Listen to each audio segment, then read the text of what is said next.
A Tesla Model S owner, 4 months out of warranty, faced a hefty $19,346.06 bill for a new battery after experiencing a loss of driving range from 270 to 215 miles.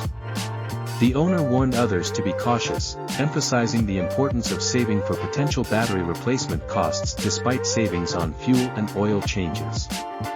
Notably, the invoice specified a request for a new battery instead of a remanufactured unit. While some critics in the Tesla thread mocked the cost recovery time, the owner, benefiting from free unlimited supercharging in California where gas prices are $5.25 per gallon, estimates it will take 208 fill-ups to recoup the investment. Despite the significant expense, the owner is content with the choice, highlighting the new battery's 4-year, 50,000-mile guarantee.